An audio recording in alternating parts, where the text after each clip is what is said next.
วัสดีครับผมศิลพงษ์เจ๊กว่างโอบ้านสวนพระเครื่องเทอร์โบครับผมสำหรับท่านที่ชื่นชอบพระเครื่องในสายอีสานหรือว่าพระเครื่องท้องถิ่นฮะที่มี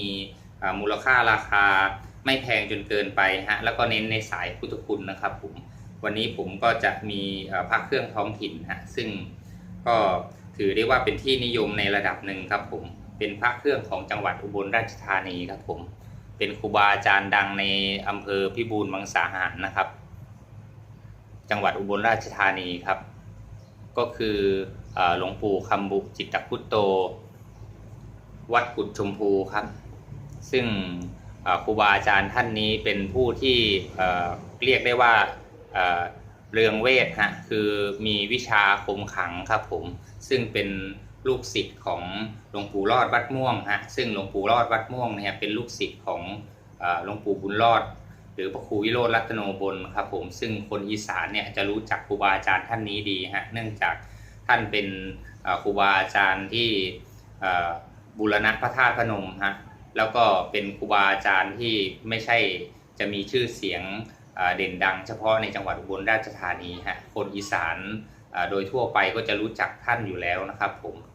เมื่อครั้งท่านที่ท่านได้ไปบูรณะพระธาตุพนมแล้วก็สร้างซุ้มประตูโขงใหญ่ที่พระธาตุพนมครับก็ถือได้ว่าหลวงปู่บุญรอดหรือพระครูวิโรจน์รัตโนบลเนี่ยท่านเป็นครูบาอาจารย์ที่ผู้คนทั่วไปต่างให้ความเคารพนับถือแล้วก็เชื่อกันว่าท่านมีวิชาอาคมแล้วก็บุญญาบารมีค่อนข้างที่จะสูงครับผมแล้วท่านก็เป็นอาจารย์ของหลวงปู่รอดวัดม่วงฮะซึ่งเป็นอาจารย์ที่สอนเวทมนต์คาถาหรือว่าคาถาอาคมให้กับหลวงปู่คำบุอีกทีหนึ่งครับนี่ฮะผมหยิบยกเอาเหรียญนี้ขึ้นมาเพราะว่าเหรียญเนี่ยแม้ในปัจจุบันเนี่ยจะเป็นเหรียญในราคาหลักหมื่นแล้วนะครับผมแต่ว่าตามต่างจังหวัดหรือว่าบางท้องถิ่นบางที่เนี่ยเรายังพอที่จะหาเช่าเหรียญแท้เหรียญนี้ในราคา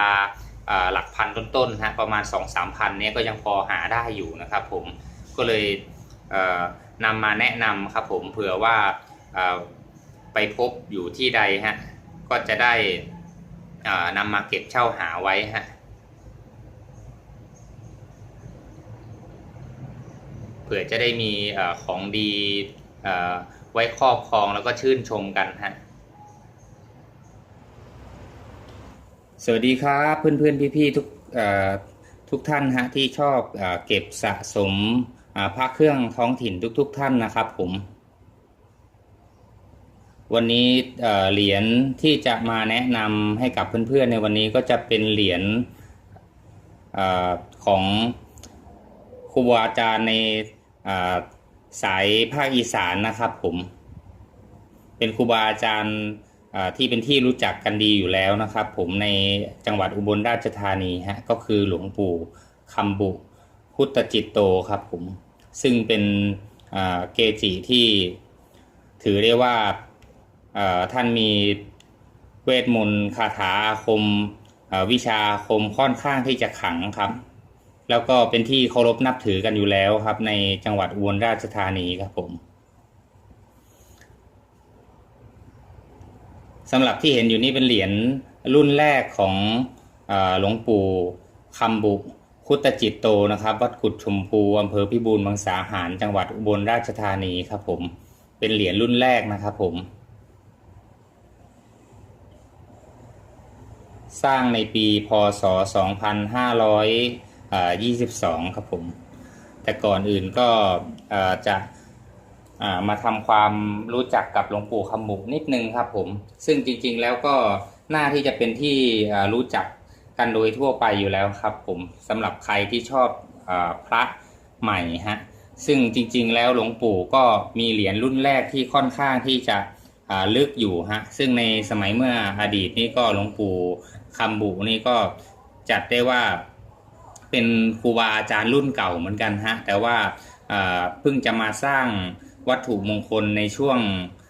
บั้นปลายชีวิตของท่านครับหลวงปู่คำบุวัดกุดชมพูเนี่ยท่านเป็นคนบ้านกุดชมพูโดยกำเนิดนะครับผม ปีเกิดท่านเนี่ยน่าจะประมาณปีพศ2465ฮะถ้าจำไม่ผิดครับผมท่านก็ได้บวชเป็นพระภิกษุสามเณรฮะครูบาอาจารย์ท่านนี่มีนามว่าหลวงปู่รอดวัดม่วงครับผมซึ่งหลวงปู่รอดวัดม่วงเนี่ยจะเป็น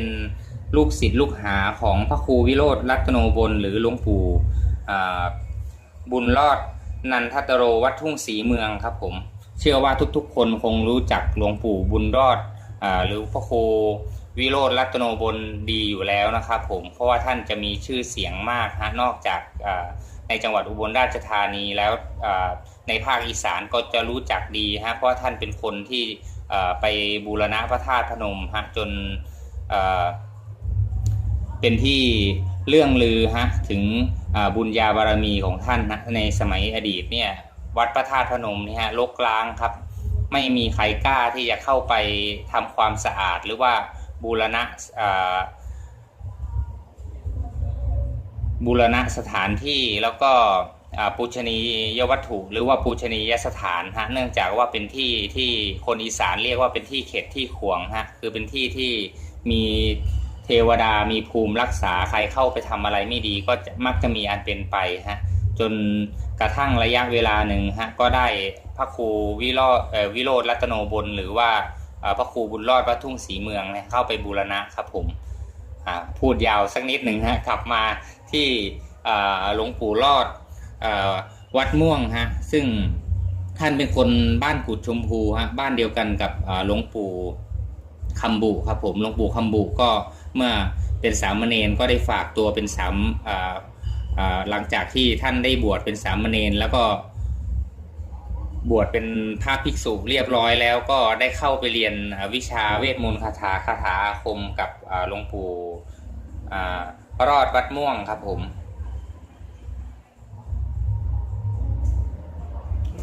สำหรับเหรียญรุ่นแรกนี่ฮะจำนวนการจัดสร้างเนี่ยไม่แน่ชัดนะครับบางกระแสก็บอกว่าประมาณ8,000 เหรียญครับบางกระแสก็บอกว่าประมาณ10,000 กว่าเหรียญครับผมแต่ที่แน่ๆฮะหลังจากที่มีการสร้างโบสถ์พัทสีมาเนี่ยฮะเหรียญของหลวงปู่รุ่นนี้ก็ได้บรรจุเข้าไปไว้ในสิมฮะหรือว่าเอาเข้าไปไว้ในโบสถ์สีมาประมาณ 3,000 เหรียญครับผมเพราะฉะนั้นเหลืออยู่ข้างนอกเนี่ยที่แจกจ่ายอยู่ข้างนอกเนี่ยก็ไม่น่าที่จะถึง 10,000 เหรียญครับผมก็ยังถือว่าเป็นเหรียญที่ยังเก็บเข้าได้เรื่อยๆฮะในสมัยเมื่อก่อนนี้ก็ซื้อขายกันหลักร้อยนะครับผมพอได้ระยะเวลาหนึ่งก็จะอยู่ราคาประมาณสัก 2-3 พันเนี่ยฮะช่วงหลังๆมาเหรียญสวยๆเนี่ยเป็นประมาณ 5-6 พันถึง10,000แล้วนะครับผมซึ่งเราจะหาเช่าหรือหาซื้อเหรียญในราคา 2-3 พันเหมือนเมื่อก่อนนี่ก็ค่อนข้างที่จะยากฮะก็จะพอมีอยู่บ้างครับสำหรับเหรียญนี่ก็จะกระจัดกระจายไปอยู่ตามที่ต่างๆที่ลูกศิษย์ลูกหาได้นำพาไปนะครับผมเหรียญเป็นเหรียญทรงไข่ครับผมเป็นเหรียญทรงไข่ขนาดกลางฮะจะไม่ใหญ่หรือไม่เล็กจนเกินไปครับผม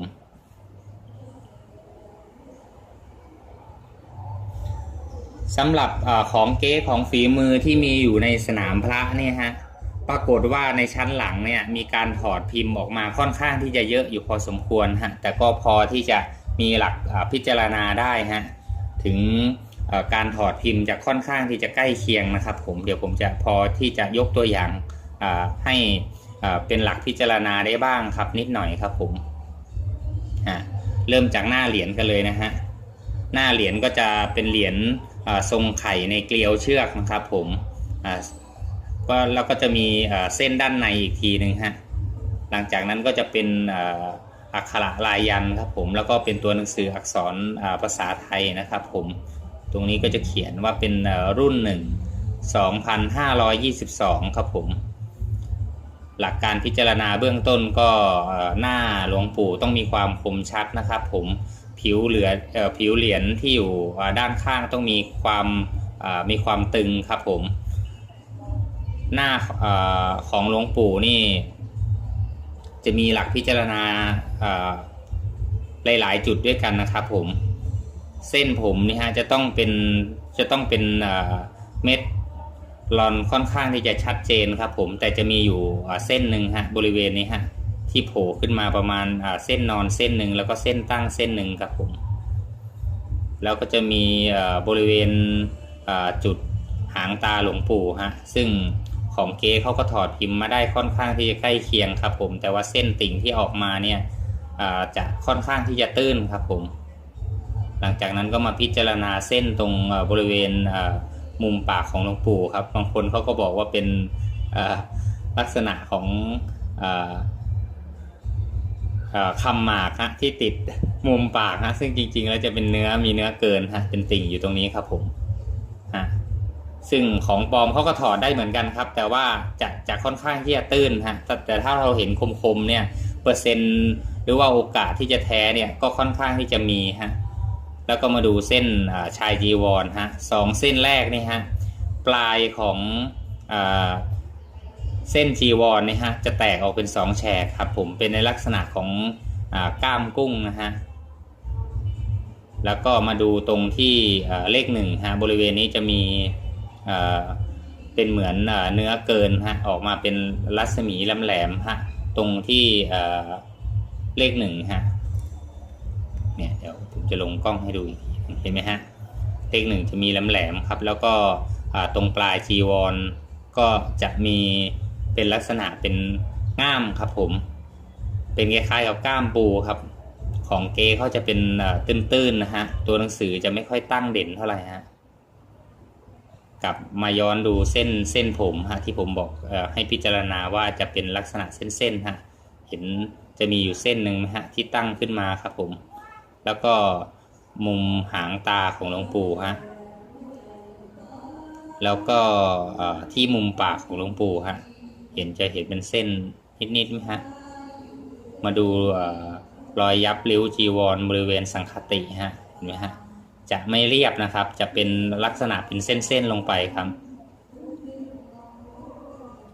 เส้นขอบข้างค่อนข้างที่จะนูนเด่นชัดครับผมแล้วลอนเกลียวเชือกจะขยับชัดครับผมแล้วก็อีกจุดหนึ่งฮะก็คือที่รูหูห่วงนะฮะจะเป็นรูค่อนข้างที่จะเล็กนะฮะจะไม่กว้างครับจะเป็นรูแคบครับแล้วก็บริเวณด้านบนฮะบริเวณด้านบนของหูห่วงฮะตรงนี้นะครับของเก๊เขาจะพิมพ์ไม่เต็มครับจะหลุดออกไปครับผมแต่ถ้าเราเห็นเป็นกลมๆเงี้ยไม่ได้หมายถึงแท้นะฮะคือโอกาสเก๊จะน้อยลงแล้วฮะทำให้เราสามารถพิจารณาต่อไปได้แต่ถ้าเห็นหูเหรียญตรงนี้ฮะพิมพ์ไม่เต็มหรือว่าแหว่งไปในด้านบนฮะเราก็วางได้เลยฮะไม่ต้องไปส่องต่อครับพิจารณาด้านหลังมาดูตรงสำคัญเลยก็คือตรงที่รูปริ้นของหูเหรียญนี่ฮะจะต้องเนื้อจะต้องพลิกปริ้นเกินออกมารอบเหรียญนะครับผมแล้วก็ขอบข้างของเหรียญฮะขอบข้างของเหรียญจะต้องไม่มีตะเข็บซ้อนนะครับผมจะมองเห็นริ้วรอยขอบกึ่งอย่างชัดเจนครับผมตัวอักษรยันจะลักษณะเป็นแท่งกลมมนโค้งขึ้นมาครับยกตัวสูงขึ้นมานะครับผมจะไม่ตื้นนะครับดูเส้นขอบข้างจะไม่มีตะเข็บซ้อนนะครับผมคือปั๊มครั้งเดียวฮะไม่มีการขยับบล็อกฮะส่วนด้านข้างเหรียญฮะให้พิจารณาบริเวณรุ่น12522ฮะบริเวณนี้ฮะเรามองเฉียงลงไปฮะตรงมุมนี้ฮะเสร็จแล้วก็พลิกเหรียญขึ้นมาครับเดี๋ยวผมจะลงกล้องให้นะฮะไม่ทราบว่าจะชัดเจนดีหรือเปล่าครับผมจะเห็นริ้วรอยตัวตัดลงค่อนข้างที่จะชัดเจนนะฮะเห็นไหมครับ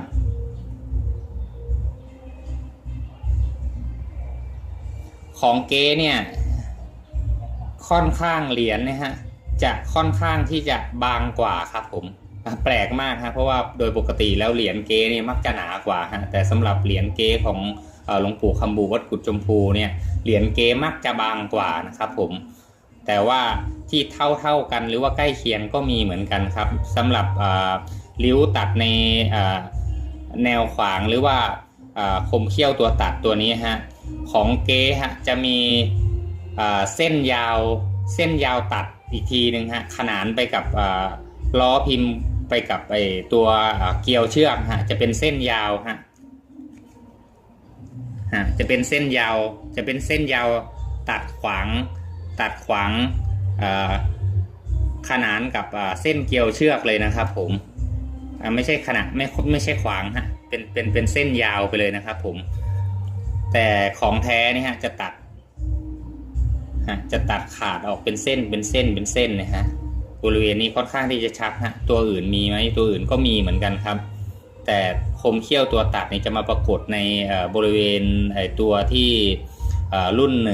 12522ฮะเรามองเฉียงลงไปแล้วก็พลิกเหรียญขึ้นมาฮะเนี่ยประมาณช่วงนี้ฮะเห็นไหมฮะรอยตัดนี่ค่อนข้างที่จะเด่นชัดกว่าแล้วก็จะมีรอยในลักษณะของยาวมาตัดผ่าฮะจะตัดเป็นเส้นตรงริ้วลงไปเลยนะฮะสำหรับเหรียญหลวงปู่คำบูวัดกุดชมพูนี่ฮะศิษย์สายตรงเนี่ยเขาก็ยังเก็บเช่าหาเข้าไว้ได้เรื่อยๆนะครับผมซึ่งราคาขยับจากราคาหลักร้อยมาเป็นหลักพันฮะจากหลักพันมาเป็นหลักพันต้นๆถึงพันกลางๆฮะทุกวันนี้ขยับขึ้นสู่หลักหมื่นแล้วแต่ว่าตามต่างจังหวัดเนี่ยเราก็ยังพอที่จะเห็นเหรียญที่มีราคาอยู่ประมาณสัก2-3 พันเนี่ยก็ยังพอเจอฮะแล้วเราเอาจะเก็บไว้หรือว่านำมาส่งต่อให้กับศิษย์สายตรงเขาอีกทีนึงเนี่ยก็สามารถทำกำไรได้เหมือนกันครับผมส่วนที่จะเก็บไว้เป็นที่ระลึกเนี่ยก็ยังมีโอกาสที่จะเก็บเข้าไว้ได้เรื่อยๆครับผมก็ไม่มีอะไรครับผมฝีมือที่การปลอมหรือว่าเหรียญทำเรียนแบบนี่ฮะก็จะมีอยู่ประมาณ 2-3 ฝีมือฮะแต่ว่าก็ต้องใช้ความระมัดระวังฮะเพราะว่าเหรียญของหลวงปู่คำบุเนี่ยก็ถือว่าเป็นเหรียญที่เป็นเหรียญปั๊มที่ผลิตขึ้นในเทคโนโลยีสมัยใหม่ฮะพอเหรียญของปลอมที่มีการถอดพิมพ์ก็ผลิตขึ้นในเทคโนโลยีเดียวกันครับแต่ว่าการถอดพิมพ์หรือว่าการถอดแบบเนี่ยก็ยังจะหลุดอยู่ให้เรายึดหลักความเป็นสากลฮะว่าเขาเล่นยังไงเราก็ต้องเล่นตามกับคนที่เขาเล่นอย่างนั้นฮะก็จะขอจบการบรรยายเหรียญหลวงปู่คำบุคุตจิตโตวัดกุดชมพูอำเภอพิบูลมังสาหารจังหวัดอุบลราชธานีไว้แต่เพียงเท่านี้ฮะเชื่อว่าวิดีโอเนี่ยอาจจะเป็นประโยชน์ต่อท่านที่สนใจใคร่รู้ในเหรียญพระเครื่องท้องถิ่นนะไม่มากก็น้อยครับผมเทปวิดีโอที่จัดทำขึ้นนี้เป็นไปเพื่อที่จะเผยแพร่เกียรติคุณแล้วก็เกียรติคุณบุรพาจารย์แล้วก็สืบทอดพระพุทธศาสนาในอีกรูปแบบหนึ่งนะครับผมถ้าผิดพลาดประการใดก็กราบขออภัยไว้ณที่นี้ครับผมขอบคุณมากๆครับ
ครับ